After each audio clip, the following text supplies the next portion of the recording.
Merci Monsieur le Président, chers collègues. J'ai lu le rapport du Césaire sur le budget de notre région. En effet, avec un coût de 3 500 000 € par an pour fournir 2 à 3 analyses, le très coûteux Césaire a produit un rapport de 34 pages, couverture, sommaire et interlignes comprises.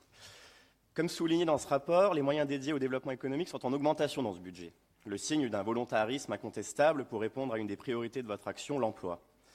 En revanche, le Césaire prétend que l'affirmation de la présence du Grand Est à Bruxelles participe d'un objectif louable d'être en meilleure prise sur les politiques et les financements européens. Mais comment croire qu'une ambassade régionale à Bruxelles, avec un coût de plusieurs centaines de milliers d'euros par an, pourrait avoir une quelconque prise sur les politiques européennes?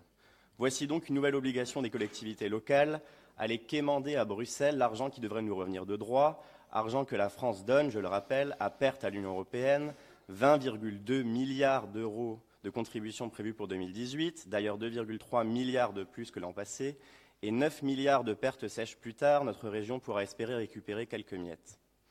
Influencer les politiques européennes, demander des crédits à l'Union européenne, dialoguer avec les territoires, votre G20, et avec des entreprises choisies, votre Conseil des 100, vous n'êtes pas, Monsieur le Président, à la tête d'un État. Le Land Grand Est que vous appelez de vos vœux, tout comme votre prédécesseur, n'a aucune réalité, ni dans son budget, ni dans ses compétences, ni même d'ailleurs auprès de ses habitants. Sur un autre plan, ce budget et les différents dispositifs s'appuient de plus en plus sur les intercommunalités. Plus une commission permanente sans autoriser subventions directes et dispositifs complémentaires des intercommunalités, le point d'orgue de cette volonté étant la mise en place des pactes offensifs croissance.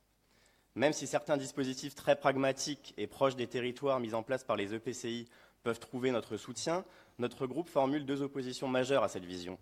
Une première sur la forme et le choix de l'intercommunalité, que nous diagnostiquons depuis plusieurs années comme cheval de Troie de la future disparition des communes, et comme un échelon peu lisible, coûteux et souvent vécu comme une contrainte par les maires, mais aussi sur le fond, car autoriser les EPCI à exercer la compétence développement économique après que l'État l'ait retirée des communes pour la confier à nos régions, c'est enlever de la lisibilité sur les dispositifs disponibles, c'est multiplier les guichets et les interlocuteurs pour nos entreprises.